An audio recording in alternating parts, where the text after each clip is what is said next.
You're listening to The Quad, a Killjoys podcast. My name is Kris. And I'm Stephanie. And I'm Annie. We're talking about the second episode of Killjoys, Season 4, Johnny Dangerously. And while we will talk about anything and everything from that episode, there won't be any spoilers for future episodes. So as always, let's get started with our reviews. Now, this episode was a roller coaster of emotion, and I'm here for it. I'm glad we got to find out what the Jacoby brothers and Delle Seyah have been up to, because you guys know it was bothering me all last episode. Are they okay? Are they still out there floating in space? Now we know. That flashback that they had to the time that they spent on the elevator was amazing, as was Delle Seyah's realization that they really are a family, and that scene was hilarious, right? Yeah. Her recounting their ties, trying to declare that they're not actually a family, and then, oh, I guess we technically are. Also, I am worried about Johnny. A lot. But, you know, it is bringing out a super responsible side of Davin, which we've actually been seeing a lot more of recently anyway. I like that. I like super responsible Davin. And I also feel very bad for him. And also, yay, Zephyr! Yay, Zephyr. What do you think, Stephanie? You're going to have to expand on Yay Zephyr later, I guess. I thought it was great to see so much of the regular gang this week, with the exception of Dutch. She was only in there for a very tiny, very emotional moment, but we got to see everybody else, which made me happy. And this was a good episode. It felt a lot more like setup for the season, since the premiere was obviously mostly in flashback. I actually was in a roller coaster of emotion in this episode, the way that I was last episode. It felt more like, okay, we're kind of getting the pieces and building up what's going to be maybe some of the plot threads for this season. So, we got more information of the aftermath of the Holland attack on the rack and kind of see what that meant for the resistance going on. And, like you're saying, we got to see the evolving dynamics between Davin, Delle Seyah, and Johnny, including the flashback, which I think was the best 30 seconds of the episode, quite honestly. It was pretty great. It was a lot of stuff packed into a tiny package of joy. Well, and that the entire episode, for the most part, is very tense, and that was a really nice little release of just ridiculous, funny, slapsticky type humor and silly jokes, and so it was nice. I feel I should clarify my roller coaster of emotion. That is what it is. It's mostly like tense. I'm tense and then I'm laughing, and then I'm also tense but also laughing. Because yes, obviously this turn with Johnny being Hollandized is very upsetting. It's upsetting. I am slightly annoyed isn't quite the right word, because I'm not really irritated about it, but I'm like, where's our update on Dutch? She was in such peril at the end of last episode, and we don't get an update on her. But at the same time, I'm glad that we did get a better sense of what was going on outside of the green space in this episode. So it was a good episode. I enjoyed it. What'd you think, Annie? I also really enjoyed this episode, and ironically, Kris, I was going to use the roller coaster-y thing, so I'm glad I didn't write that down. But, yeah, it was a nice way to jump back in the action with Space Scooby Gang and the rest of Team Awesome Force. Like you guys, I really enjoyed the dynamic between the Jacoby brothers and Delle Seyah, because, yeah, it's a lot of things, and it's alternately really funny, really tense, and then, again, like you guys, that moment where Delle Seyah's like, oh god, we are a family. And I have to wonder if she's got, like, more than just antagonistic feelings towards them now. Like, if she's genuinely feeling something like familial or, almost concern for the Jacoby brothers having to be trapped with them after so long. So, yeah, I'm looking to see how that develops. But one of my favorite parts was Zeph being so spectacularly awesome and the smartest girl nerd ever. I was like, yay, woman power, yay, nerd power, when she was on screen. I was very happy about that. And like you guys, I am very worried about Johnny and how he'll get cleansed. It's does not look hopeful right now. But that was a great performance vehicle for Aaron Ashmore, so I was happy about that. But, next week it's going to be more fights, more shooty bits. So, yeah, I'm intrigued and I'm worried. I'm a lot of things. Annie has layers. I have layers to my feels. My feels have layers. Well, I do think we get the sense from Delle Seyah that she is warming a bit to the Jacoby brothers. I mean, there was that delightfully awkward goodbye between her and Dad. One of the best parts. Take care of the baby. Where they end up shaking hands. Like, I feel like, old Delle Seyah would just be like, F you, I'll be fine, and leaves. But, smell you later. She took time to be like, I hope y'all make it okay, and shook David's hand awkwardly before leaving. Yeah. It's like old Delle Seyah would have just slashed their throats or something. I don't know. But, yeah. I think you're thinking of Anila. Oh, yeah, that's true. But I did like the reminder in this episode that Delle Seyah, even though she is pregnant, she is not exactly somebody who needs a lot of saving at the moment. I did like where the scavengers are like approaching her and thinking, oh, she's the easy mark. She doesn't have the gun, and she's the one who stole the gun from them. Exactly. She's kind of Hullen. So you're right, though. I think we do get a sense that Delle Seyah has warmed up to the Jacoby brothers, and maybe even that the Jacoby brothers have warmed up to her. Mm-hmm. And I think a lot of it is that basically they kind of have had to rely on each other a little bit over the past however long it's been. They're trapped in a difficult situation together, and as things are, there are actual ties between them. What with the baby that is kind of everybody's. Mm-hmm. It's very confusing genetically. I was trying to. I was listening to her talk through how they were all related to each other. First of all, it made me happy that she called Anila her girlfriend. I was like, know. Yay. But I think she actually might have said that Dutch was Johnny and Davin's girlfriend. Oh, she definitely said that, yeah. Okay. And I'm like, is B just sitting there going like, what kind of polyamory web of relationships did I step into here?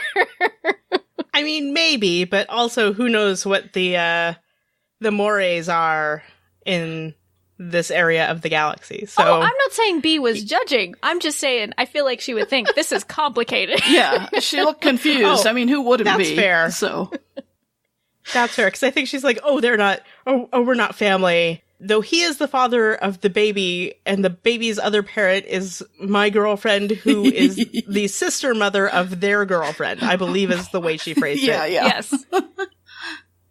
What? I think at that point, when watching it, I did laugh, and then rewind it so I could listen to it again, because, yeah. That is complicated, and also hilarious, and also accurate. Yeah, well, while I wouldn't necessarily describe Dutch as their girlfriend, I guess it's like close enough. She's their platonic life partner at this point, I guess. Exactly. It's true. Though I think Davin would like for her to be his girlfriend. Right now, they're just platonic life partners. Well, it's interesting. It's kind of a silly hypothetical question, but do you think Delle Seyah would have had this begrudging sense of family for the Jacobys even if she wasn't pregnant and they were still trapped together? I think she would have. I feel like she would have warmed toward them, if nothing else. Yeah. I don't know if she would necessarily think of them as family, but I do think she would have warmed toward them a bit. Yeah, because of circumstances. She would have hated them slightly less. Yes. Yeah. But it was really great to have Delle Seyah back. She wasn't as quite like cranked up to 10 Delle Seyah Kendry this episode, I think because they were having to manage a crisis. But it was kind of neat to see their different ways of attacking the situation. You have Davin who, he's trying to do the logical thing and follow sort of a moral compass. So he's maybe not necessarily picking the most brutal of tactics. And then you have Delle Seyah over here just like, no, this is what we need to do. And I'm not, she is the less emotional one over here. It's a very different dynamic than Davin usually has with Dutch when trying to make decisions. Well, Delle Seyah's ruthless. Yes, That's I know. just her thing. I know. She's like, I told you what you needed to hear. And I'm like, oh, yeah. I was going to say, Delle Seyah isn't at, like, full level 10 Delle Seyah mode, because she's tired, Stephanie. Fair. She's so tired. Yeah. She's providing for two. Well, and she probably, it sounds like, didn't get a lot of sleep when they were on the elevator, because That's why Jacoby brothers are noisy you guys sleepers. fart and snore anymore. I'm going to kill you.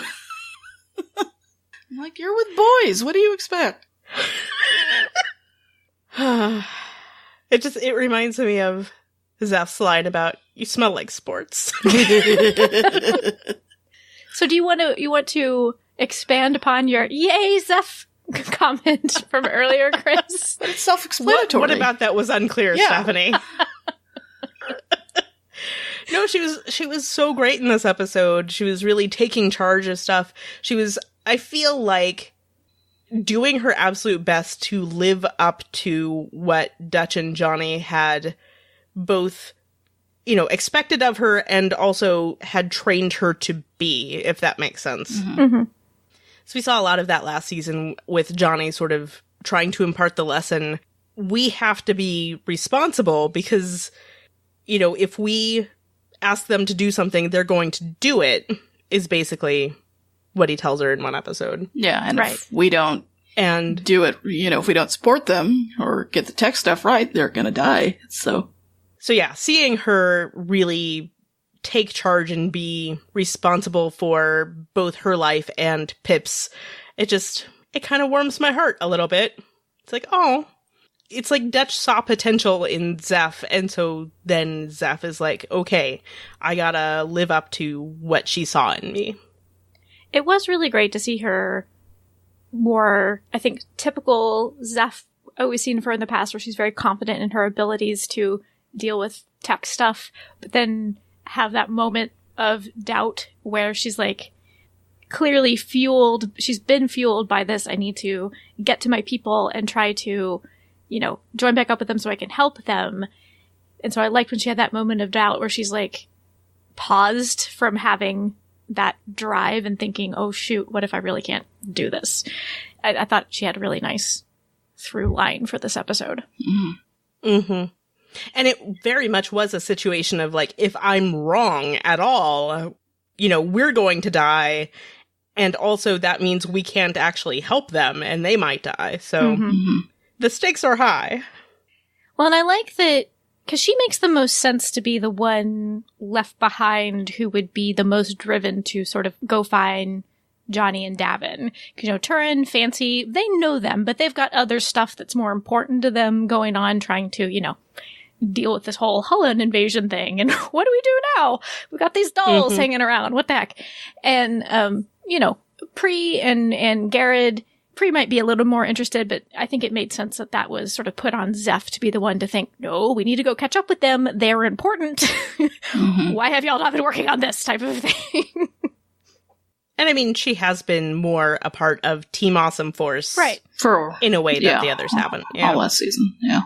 But I guess what I was getting at is because all of Team Awesome Force is scattered, I think, if like Johnny had been left behind or Davin had been left behind or Dutch had been left behind, obviously that would make it more clear there would be somebody who is trying to go, take care of them. So right. I like that she's the one now who is the piece of Team Awesome Force left who has to figure the situation out. But Lucy, can't forget Lucy. Lucy's going to be very important, clearly. Yeah, where is she? Where is she? I also appreciate that Zeph's solution involved the jump drive from Klein's ship and that weird The shiny mirror box. box. Yeah. Mm-hmm. I like it. Yeah. It was very ingenious to put those together. And it worked. And also Feruza, the introduction of Feruza. I for a moment, because I was watching the episode on my phone, which is a very tiny phone, for a moment when she emerged from her room, I was thinking, wait, is that Kenzie? Is that you? I know. I had the thought, I was like, God, this role could have been played by Ksenia Solo so well. But no, it's Anna Hopkins, who you have certainly seen in some other show, probably a sci-fi show. Mm-hmm. Yeah, because then I was looking up who played her. I'm all, oh, wait, she looks familiar. I'm wondering if she's going to stick around, because they seem to be setting her up maybe to have a bit more of a backstory to her. Because they had Zeph kind of asking her questions about, oh, when did you decide to leave and things like that. So I'm wondering if we'll see her again. Yeah, I liked her. One of my favorite bits of the episode when Garrett's like, well, we might as well stay. And he's like, oh, what the hells? But not the face. Oh, how I miss Bree and Garrett. He said that, and I was like, yes, that is exactly what Bree Bree would say. Yeah. But what I thought was kind of funny was that earlier in that scene, he's kind of looking at Garrett like, what? How do you know this person? And you guys have done what? And then I thought, oh, he's not going to be down for it. And then he's like, oh, no, I am. I have no response to that. I know.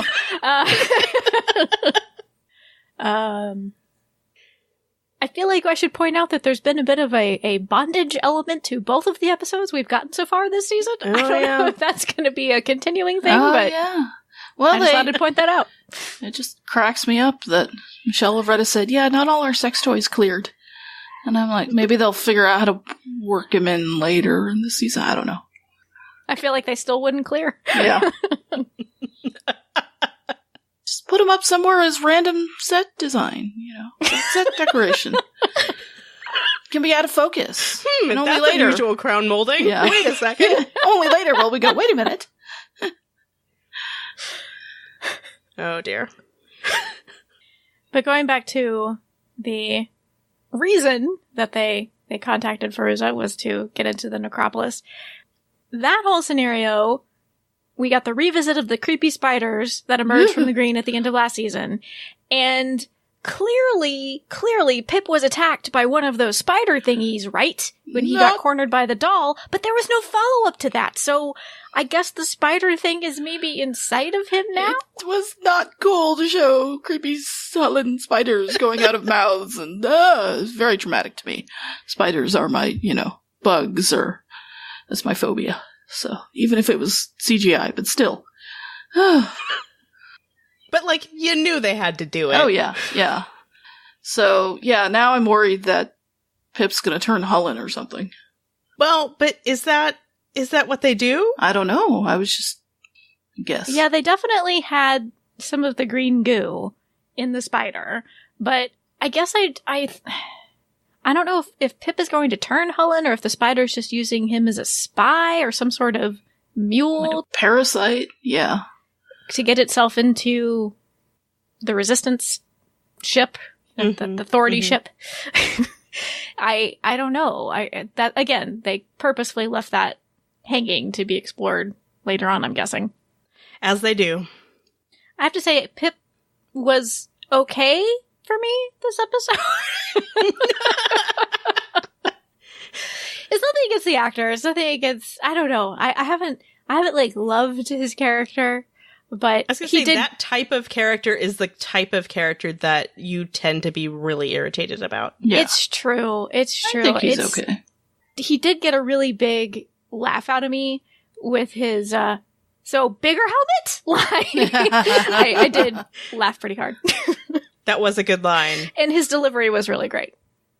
Apparently, Michelle Lovretta has dubbed the Pip and Zephyr relationship Zip. Oh so. Yeah, I was trying to remember the ship name. I'm all, what is it again? And I was about to say, I liked that it didn't seem like they were dating, because I don't particularly want them to date, but that's okay.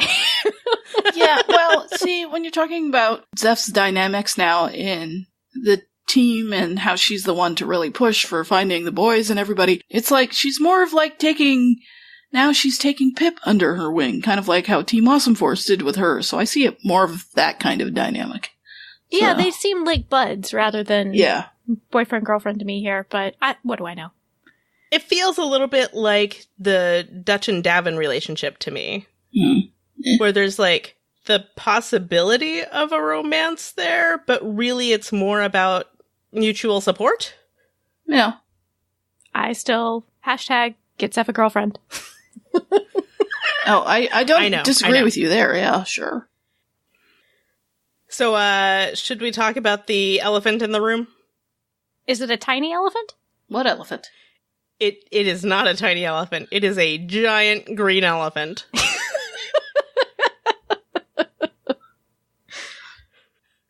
I'm taking your silence as a no. Or is it just confusion because of the way I broached the subject? I think Annie is confused. I'm always confused, but go on. I am talking about the fact that Johnny is now connected to the green. Yeah. Johnny is Hullen. And a meanie head. I know. Yeah. I mean, as the green does, it just kind of turned him into a jerk. Yeah. That would be an understatement, especially in that scene between he and Davin where he was right before he knocked Davin out. I was like, oh, this is getting difficult to watch. Mm-hmm. Mm-hmm. I am curious, though, what bearing, if any, I mean, I don't know how it couldn't, but what bearing will this have on what we learned last episode? That being that Johnny is the key to saving them all, according to Klein. I'm very curious, because since he is connected to the green, and we're not quite sure of the timeline, like, is this happening at the same time as the stuff in the first episode? Mm-hmm. I'm thinking it's from the little clip of Dutch running in the woods that they showed that was also in the first episode. I'm wondering if that is lining up the timelines for us. Oh, yes. Yeah. Thank you. That's probably correct. I could be wrong, Okay. but I'm wondering if that's lining up the timelines for us. So I'm thinking maybe it's just before the end of last episode in the timeline. I'm curious, though, because I'm wondering if Johnny being directly connected to the green is going to prove useful. So if it's going to help Dutch or not. Because Johnny is now a jerk face. Well, but here was my thought, because he has this compulsion now where he wants to go get another hit of the green goo. And so he's heading toward that. And what if him connecting to a larger pool of the goo, because Delle Seyah was saying that she wasn't really getting anything from that little tiny pot that she'd been carrying around. What if him connecting to a larger, different source of the green goo connects him into the green space, and that actually ends up being a good thing? Like, yeah, that's what I'm getting at ultimately here. Maybe that'll allow him to connect to Dutch in some way that helps both of them. Yeah, they can save each other. Right. I mean, as romantic as that sounds, but that would be really cool. Solve all their issues right now. Which kind of fits in with what I was saying last episode, is I feel like that would be the thing, right? Like, their bond, the fact that they ground each other would be great right about now. Mm-hmm. Because that clip that we got of Dutch, and I don't know if she's fading away for Johnny, that made me really nervous and really sad. Oh, you mean not when she appeared? Yeah. As a vision? Okay, sorry. Yeah. Because here's my question. When Helen are cleansed, do they somehow regain more of that connection that they lost, that human connection, or they don't? I can't remember. Well, they just they revert to sort of their normal selves. So yes, they are able to make emotional connections again. Is that what you're asking, Annie? I'm a little confused about what you're asking. I'm just wondering if Johnny gets cleansed, will he regain his sense of connection or emotion towards the people that he loves? I mean, Fancy Lee seems to out. Yeah. Yeah. I couldn't remember because I haven't done a rewatch in a while, so. It does seem like things basically go back to normal aside from the way they are treated by other people. True. Yeah. So I'm trying to stay positive about this whole Johnny being Cullen thing because I would be really surprised if that would be a long-term plot element on the show. I just don't think that's going to be a long-term thing. I agree. Yeah. It seems unlikely to me, just using logic. So I'm hoping that because he's going to go try to connect to the green, it's going to help him and Dutch connect in some way. So that's me trying to be positive and hope he's not going to be that big jerk for very long. Ooh, here's a thought too. Maybe he does connect with Dutch in the green space, and that's what causes Dutch to come out of the green space. Yeah, something like that. Or she's like, oh crap, I have to go fix this before I can worry anymore about the lady. Just a thought.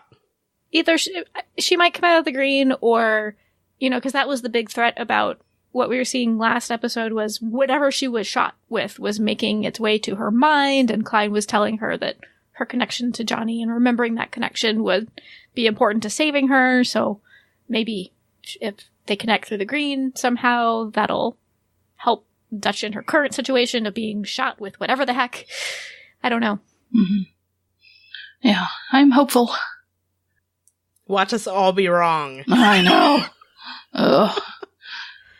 But I did want to say, going back to what you were saying earlier, Kris, about the like super responsible side of Davin, Mm-hmm. I also think it's kind of neat how we've seen this progression in their relationship looking back over the series, because it used to be Johnny was very much kind of the negotiating role and trying to keep Davin from doing more extreme things. And, you know, Davin was the one having to kind of regain people's trust in the beginning. And now it's, you know, Johnny had to go through that last season, working his way back into the group. And now we see Davin kind of having to be put in the role that Johnny was often put in before.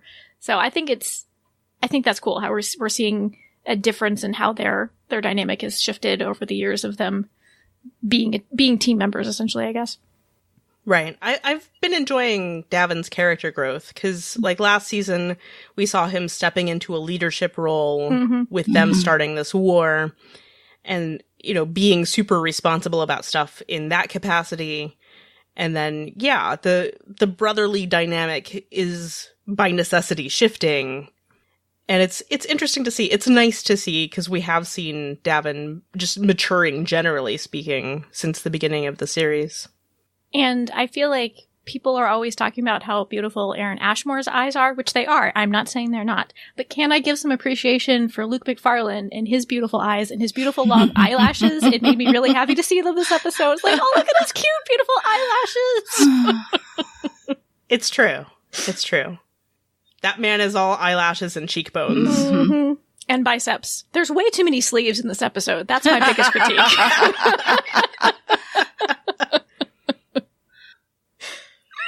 I'm just now imagining stuff. You just take it off. I need the jacket. You can leave the rest of it on. Oh, you got sleeves on your shirt too, huh? Rip them off! That was secretly a recording of me watching Killjoys. But yes, all three of our main Killjoys, beautiful eyes. That you're going to say beautiful arms. Yes, that too. Well, that too. Oh, that too. Suddenly I have I was just visions trying to of take us back to the original point. Suddenly I have visions of a Killjoy strip club with Stephanie, like, throwing dollar bills. Take it off! Take it off! This close to root beer flying out my nose. Thanks a lot, Manny. Hey, I'd be there too.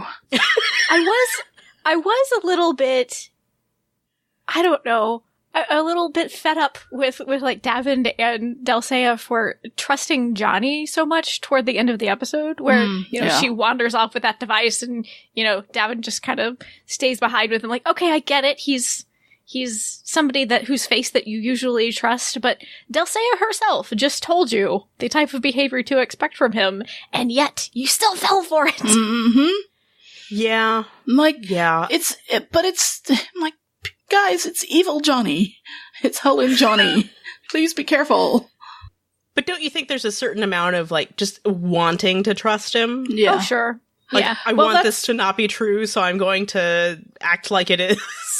Oh, that's where I thought Aaron Ashmore did a really good job, because right when he wakes up and he starts choking Dav and then he starts laughing, and how he has to play this line between, but he's Johnny and I think he'll be okay, but no, now he's homicidal, and it was a lot of different beats he had to do, so I thought that was very well done. And I think Johnny did do a good fake out, though, because when Davin first kind of gave assignments telling Delle Seyah that she was going to go to the elevator with the distress signal, he put up a big fuss about it. But really, Holland Johnny, that's what he wanted, or he didn't really care if it was probably Davin or Delle Seyah went, but he wanted to be left behind with Davin, it seems like. So that kind of fed right into his plan. So he did do, I think, a good job pretending that bothered him. But still, I was just kind of like, Delle Seyah, come on, you're the one who was warning, you're the one who's Holland, and you didn't see that coming. Also, is it just me, or did she look kind of pleased, like kind of proud of him? Yeah, she did. She's like, way to go, young man. Way to go, like, baby now Helen. I respect you. This is almost as cunning and underhanded as me. My protege. And I actually really like that they sent B with her, the woman who has had all of the organ harvests. I hope that means we'll see her next episode. B, Yeah. I mean. I know we'll see Delle Seyah next episode, because she's a main character in the series, but B, I hope we see her. I gotcha. Because I like it when they sort of pick up characters from situations and they, appear again. The show's good at doing that. Mm-hmm. It's true. Yeah, it could even be that we don't see her for a few episodes and we'll see her again by the end of the season. Mm-hmm. True. Because Delle Seyah also liked her. She said that she liked her. Delle Seyah likes a lot of people. I mean, not a lot, but the people she likes are very interesting. So, she has her reasons. Did we finish talking about the green elephant? Mm-hmm. Chris? Or did Yes. I? I'm sorry if I got us off Oh, topic. no, that was all. Okay. I just, we need to talk about Johnny becoming Helen, because it's kind of a big deal. Big deal. Mm-hmm. We'd love to hear your thoughts about this episode of Killjoys. You can send them to killjoys@askgenretv.com. We love getting voice messages. Please send them to us. You can send them to us in a couple of ways. You can record a voice memo on your smartphone and email it to us, or you can call our listener voicemail line at 972-514-7223.